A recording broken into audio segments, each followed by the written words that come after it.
अस्सलाम वालेकुम जी, मैं हूं नजमुल हसन बाजवा। आपको हमारे फेसबुक पेज और यूट्यूब चैनल पर खुश आमदीद। आपको चौथी शहरी बहुत बहुत मुबारक हो। नाज़रीन किराम, ये अहम वीडियो है क्योंकि खबर ये है, बताया ये गया है कि रातों रात जनरल बाजवा को बदलने की कोशिश की गई और ये पीटीआई एमएनए हैं आमिर लियाकत हुसैन, उन्होंने एक वीडियो बनाई और उस वीडियो में उन्होंने जो इमरान खान और आमिर लियाकत के दरमियान होने वाली गुफ्तगू है उस गुफ्तगू को लीक कर दिया और उन्होंने कहा कि मेरे सीने में और भी बहुत ज्यादा राज दफन है, अगर मैं ये तमाम बता दूं तो क़यामत आ जाएगी। उन्होंने बताया कि एक कोर कमांडर को जनरल बाजवा के मुखालिफ करने की कोशिश की गई और इस जरिए से रातों रात चीफ की कुर्सी को हिलाने की कोशिश की गई। अब इसके ऊपर मैंने पूरी डिस्कशन करनी है और आपको बताना है कि यह मामला क्या हुआ और किसने कहा और क्यों किया और क्या वाकई ऐसा हुआ है। लेकिन उससे भी ज्यादा और अहम तरीन चीज, मोस्ट इंपॉर्टेंट चीज, ऑपोजिशन के कुछ रहनुमाओं की इस्टेब्लिशमेंट के साथ मुलाकात हुई है और मुलाकात में खाना भी खाया गया है और दो तीन जो है वो बातें भी इंतहाई अहम तरीन की गई हैं। सो ये चीफ को बदलना चाहते थे, इमरान खान क्यों बदलना चाहते थे, आमिर लियाकत ने क्यों ये सारी चीजें की और इसके पीछे असल में वो क्यों इतने बहकी बहकी बातें कर रहे हैं आमिर लियाकत हुसैन। इससे पहले ये ऑपोजिशन वाली जो बात है ये ज्यादा इंपॉर्टेंट है, मैं आपको बता दूं। अच्छा, कल रात काशिफ अब्बासी ने भी इस बारे में बात की है और उन्होंने तो सीधा सीधा शाहिद खाकान के साथ जो है ना वो प्रोग्राम में बात करते हुए कहा कि आपके लोग जो है वो खाने पे दावत में गए हैं तो आप क्यों नहीं कहते कि उन्हें जो है ना वो वहां पे बात करें। तो इसका मतलब यह है कि ऑपोजिशन के रहनुमाओं ने बात की है और वो जो एस्टैब्लिशमेंट है और सीनियर जो क़यादत है उनसे जाके मिले हैं। फिर जनाब ये मुनीफ फारूक ने एक ट्वीट किया और ने कहा कि हवाओं का जो रुख है अब बदलने वाला है और ये काफी लोगों को घबराने पे मजबूर कर सकता है। तो उस मीटिंग में बात क्या हुई ये बहुत इंपॉर्टेंट है। इसके बारे में हमारे दोस्त सदीक जान ने भी बात की और कुछ बात जो है वो हमारी भी कुछ लोगों से हुई है जिसमें यह बताया गया है कि दो तीन चीजें फौज के सामने रखी गई हैं और फौज के सामने यह कहा गया है, एस्टैब्लिशमेंट को यह कहा गया है, ये जो दो तीन जो अहम रहनुमाओं की मुलाकातें हुई उन्होंने ये कहा कि सबसे पहला हमारा मुतालबा यह है कि डीजीआईएसपीआर आके प्रेस कॉन्फ्रेंस करें या डीजीआईएसपीआर इस बारे में वजाहत करें या वो इस बारे में बताएं कि क्या जो खत आया उसके अंदर किसी किस्म का साजिश थी। यानी कि वो ये चाहते हैं कि डीजीआईएसपीआर आके मोहर लगाएं इस मामले के ऊपर कि किसी किस्म की कोई साजिश नहीं हुई है। और जो कौमी सलामती कमेटी का जो अलामिया है जिसमें ये इस बात का तासुर जा रहा है कि साजिश हुई है, इसको नलिफाई किया जाए और आके बताया जाए कि नहीं नहीं ऐसी कोई बात नहीं है, इस तरह का कोई जो है वो मामला हुआ नहीं है। ये डीजीआईएसपीआर से चाहते हैं। दूसरा जो मुतालबा किया गया है और वो ये चाहते हैं कि किसी ना किसी तरीके से यहां से यानी कि फौज से भी और फिर अदालतों से भी कुछ इस तरह का फैसला जरूर सामने आए जिसमें यह बात तो मुकम्मल तौर पर वाजे हो। अब वो रूलिंग जो है ना वो उसको अंडू किया जा सकता है या नहीं किया जा सकता। इस वक्त ऑपोजिशन की प्रॉब्लम यह है, वो ये चाहते हैं कि कुछ सर्टिफिकेट उन्हें मिल जाए जिसमें यह सामने आ जाए और ये पता चल जाए कि जनाब ये जो पूरा मामला किया गया है इसमें गद्दारी का कोई मामला नहीं है और कुछ साजिश का कोई आंसर जो है वो मिला नहीं है। अच्छा, ये ना किया गया तो फिर जनाबे वाला सीधी सीधी धमकी दी गई है कि चौको चौराहों में जाकर फौज के खिलाफ जबान इस्तेमाल को, ये धमकी दे के आए हैं, सीधी सीधी धमकी दी है इन्होंने। और इसके अलावा जनाबे वाला इलेक्शन के बायकॉट की भी बात की गई है और ये सारी बातें जो है ये दुरुस्त हैं और कहा गया है कि और वहां ना कि मुझे लगता है कि अभी जाके आगे बहुत डिवीजन होगी और ये जितनी पार्टीज आपस में बात कर रही हैं और ये जो मिलकर कह रहे हैं ना कि हम इलेक्शन का बायकॉट कर देंगे, इनमें से पीपी खासतौर पर बहुत सुकून में है। और मैं आपको बता दूं कि पीपी इस मामले में नून लीग से बहुत अलग सोचती है और मेरा नहीं ख्याल कि वो इस तरह की कोई हरकत करें। बहरहाल अब ये देखिए कि इन्होंने एस्टैब्लिशमेंट को ब्लैकमेल करना शुरू कर दिया है और इन्होंने ये कहना शुरू कर दिया है कि जनाब अगर आप नहीं करेंगे तो फिर हम चौको चौराहों में जो है वो, इन्होंने इस पॉलिसी पे दोबारा कहा। मरियम नवाज की प्रेस कॉन्फ्रेंस इस बात का सबूत है कि मुजाहमत होगी तो मुफाहमत होगी पॉलिसी के ऊपर दोबारा काम करना शुरू कर दिया है। अब मौलाना फजलुर रहमान ने आसमा शिराजी के प्रोग्राम में ये सीधी सीधी बात की है। यहां से आप समझिएगा कि ये ब्लैकमेलिंग वाला और धमकियों वाला जो और फौज को डराने धमकाने वाला एपिसोड जो है वो शुरू हो चुका है। उन्होंने कहा कि क्यों हम फौज के बारे में बात नहीं कर सकते, क्यों हम अदालत के बारे में बात नहीं कर सकते, जब सुनिएगा कोट अनकोट,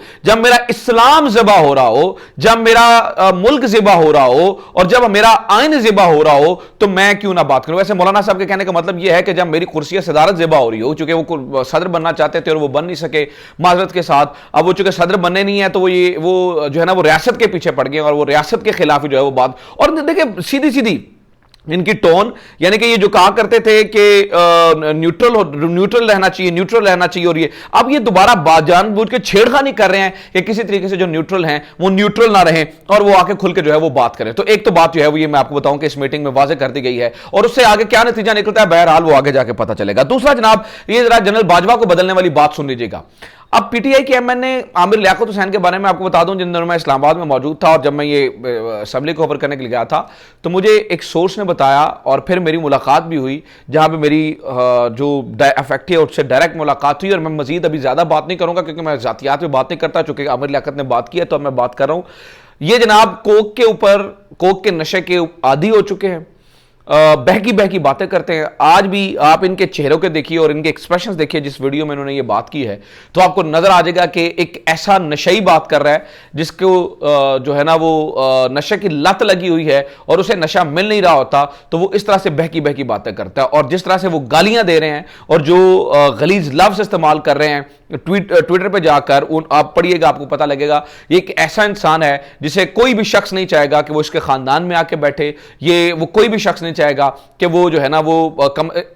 किसी ऐसे शख्स को इजाजत भी दे के वो उनके घर आए। बहरहाल मैं ये कहता हूं इमरान खान के लिए अच्छा हुआ कि इस तरह की इल्लतों से, इस तरह के लोगों से, इस तरह की लेंजू से इमरान खान की जो है वो जान छूट रही है। अब मैं आपके सामने जो है वो कुछ और चीजें रख देता हूं। ये जो इन्होंने बात की ना, ये जनरल बाजवा को हटाने की, मैं आपको एक बात बताऊं, देखें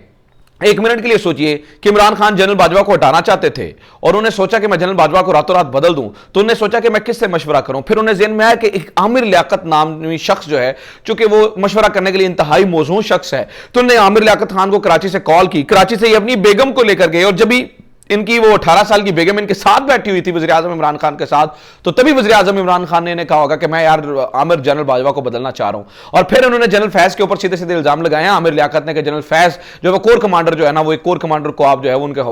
आमने सामने कर रहे हैं। तो आप समझिएगा कि ये मामला ये शख्स जो है वो किस हद तक जो है वो बहक चुका है। अब जनाब दूसरी एक और कहानी सुने, और वो ये है कि इस वक्त जो समा के डायरेक्टर न्यूज हैं फरहान मलिक साहब, उनके रेजिग्नेशन की खबर आ रही है। समा के जो डायरेक्टर न्यूज हैं वो रिजाइन कर दिया है। समा को समा बनाने वाले फरहान मलिक साहब हैं, और मैं आपको बता दूं ये बहुत एक काबिल और एक जानदार और बड़ा जबरदस्त जो है वो डायरेक्टर न्यूज था। अभी इन्होंने छोड़ा क्यों है ये मैं बता दूं, उसकी वजह आप देख लीजिएगा। पिछले कुछ दिनों से समा की कवरेज देख लीजिए। समा जिस तरह से कवरेज कर रहा है, जिस तरह से वो अपोजिशन का माउथ पीस बना हुआ है और जियो नंबर 2 बना हुआ है,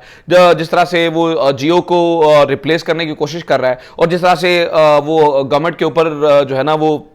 बेतुके इल्जामात लगा रहा है, समझ में आती है। चूंकि इनके समा के मालिक जो नए मालिक हैं वो अलीम खान साहब हैं, और अलीम खान साहब जो है वो ये नहीं चाहते हैं कि समा जिस तरीके से काम किया करता था, क्योंकि फरहान मलिक के बारे में कहा जाता है कि अगर आपकी स्टोरी किसी के भी खिलाफ हो तो फरहान मलिक उसे नहीं रोकेगा। जब फरहान मलिक को आप ये कहेंगे, जो साबिक डायरेक्टर न्यूज थे, कि भाई तुम एक खास किस्म की कवरेज करो तो या गवर्नमेंट को क्रिटिसाइज करो, तो मेरे ख्याल से उसकी साफ्ती इक़्तिदार ने उसे इजाजत नहीं दी कि वो किसी का माउथ पीस बने या किसी की कठपुतली बने। इसलिए समा के जो डायरेक्टर न्यूज हैं जनाब वाला, वो रिजाइन करके, और ये समझ लीजिएगा बहुत बड़ी खबर है। अब जनाब ये इसी तरह की एक बात मैं आपको बता दूं कि इस वक्त नदीम मलिक साहब जो है ना वो भी, वैसे तो ये एक सेंसिबल सहाफी हैं, लेकिन नदीम मलिक साहब जो है ना वो कुछ इन दिनों में जो है ना वो बड़ी खबरें चलाने की कोशिश कर रहे हैं। वो कह रहे हैं जनाब ये खबर देखें, मेरे कौमी सलामती के एलामिये में कहीं बैरूनी साजिश या धमकी का किसी भी किस्म की अंदरूनी मुआवनत का कोई जिक्र नहीं है, ना ही किसी के रवाबत और ना ही किसी पाकिस्तानी जो ना वो पाकिस्तान के खिलाफ किसी साजिश के शवाहिद मिले हैं। ये नदीम मलिक साहब, चूंकि समा है ना, और समा इन दिनों में ये कवरेज कर रहा है, तो इसलिए नदीम मलिक साहब जो है वो ये बातें करते हुए नजर आ रहे हैं। मैं जो कौमी सलामती का जो इस वक्त जो उन्होंने प्रेस रिलीज जारी की थी और जो उन्होंने एलामिया जारी किया था, मैं उसे कुछ अल्फाज पढ़ के आपके सामने रख देता हूं। आपने बजाते खुद फैसला कर लेना क्या ये वाकई दुरुस्त है। वो कहते हैं कि जनाब इन्होंने वैसे तो डिमार्च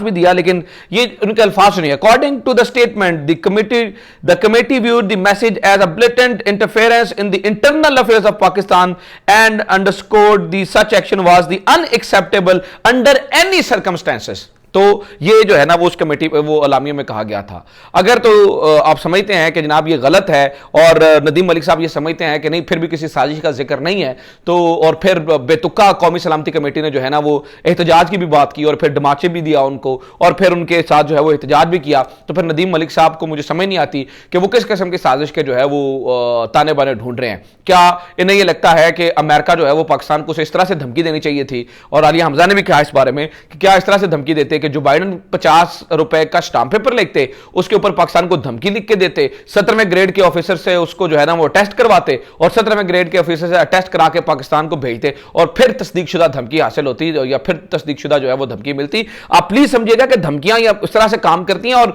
वो ऐसा नहीं होता। और फिर मैं आपको बता दूं कि इसकी एक मिसाल ये भी है, आज शाह महमूद कुरैशी साहब ने इस बारे में भी खुल के बता दिया है। उन्होंने कहा कि जो उनके नेशनल सिक्योरिटी एडवाइजर हैं, उन्होंने पाकिस्तान के नेशनल सिक्योरिटी एडवाइजर को रशिया जाने से पहले फोन किया और फोन करके धमकी लगाई कि आप यहां पे ना जाइए। और मैं आपको बता दूं कि इस तरह की जो कॉल्स होती हैं वो रिकॉर्डेड होती हैं और इस तरह की कॉल्स को रिकॉर्ड किया जाता है, लिहाजा ये बात तो इसका मतलब रिकॉर्ड पे भी। और वैसे भी डोनाल्ड लू ने ये तस्लीम कर लिया कि उन्होंने इस बारे में पाकिस्तान से बात की थी। और जब हिंदुस्तान में डोनाल्ड लू जो वो सहाफी है, वो अंडर सेक्रेटरी है जिसके बारे में कहा गया है कि इसने पाकिस्तान को प्रेशराइज किया है, जब इसे इंडिया में सवाल किया गया था तो ये वहां पर भी जो है वो जवाब देने से कासिर नजर आया था और ये वहां पर भी जो है वो जवाब दे नहीं सका था। लिहाजा इस वक्त जो है ना, और मैं फिर आपको बताऊं एक और चीज जो है वो अहम बता दूं, इस वक्त मौलाना फजलुर रहमान की जो जबान है ना, वो आपको बहुत सारी चीजें समझने में आसानी कर देगी कि वो किस तरह से वो इदारों पे, एक तो इदारों पे हमला करने वाली बात, और दूसरा आप ये भी देख लीजिएगा कि उन्होंने इस तरह की जबान इस्तेमाल की है कि तुम जो यूथियों को सड़कों पर लेके आते हो, तुम उनको जो है ना वो हम उनको बिलू में भी जो है वो जगह नहीं मिलेगी। इसका मतलब यह है कि ये मुल्क को अनार्की की तरफ लेके जा रहे हैं, मुल्क को शिद्दत पसंदी की तरफ लेके जा रहे हैं, मुल्क को एक ऐसे मामले की तरफ लेके जा रहे हैं जहां पर सिर्फ और सिर्फ लड़ाई होगी, सिर्फ और सिर्फ जंग होगी। और इसी बात की ये धमकी देकर जो है वो फौज को भी आए हैं और फौज को भी उन्होंने यही कहा है कि अगर आप लोगों ने हमारी मदद नहीं की और हम जो चाह रहे हैं आपसे, अगर आपने हमारा वहां पर साथ नहीं दिया तो फिर हम जो है ना वो सड़कों के ऊपर तमाशा लगाएंगे, इलेक्शन का बायकॉट करेंगे और फौज के खिलाफ नारे लगाएंगे। और इसका पूरे मामले के जो पहली एपिसोड है वो मौलाना फजलुर रहमान ने कर दिखाया और मौलाना फजलुर रहमान जो है वो अभी जो है वो इस तरह के बयान जो है वो देते हुए नजर आ रहे हैं। बहरहाल ये अभी तक की जो है वो अपडेट्स हैं, उम्मीद करता हूं ये वीडियो आपको पसंद आई होगी। कुछ और मजीद भी चीजें हैं, जैसे कि औरत मार्च भी जो है ना वो सपोर्ट कर रही है, पहली दफा ऐसा वाकई मौलाना फजलुर रहमान ग्रुप को औरत मार्च सपोर्ट कर रही है। इमरान खान की दुश्मनी में हमने ये भी देखना था कि मुख्तलिफ किस्म के ग्रुप्स जो है वो इकट्ठे हो गए हैं। इसके ऊपर बात करेंगे अगली वीडियो में। उम्मीद करता हूं वीडियो पसंद आई होगी। शेयर करें, चैनल सब्सक्राइब करें, फेसबुक पे देख रहे हैं तो फॉलो जरूर करें और ज्यादा से ज्यादा ग्रुप्स में शेयर करें। अपना ख्याल रखें। खुदा हाफिज। पाकिस्तान जिंदाबाद।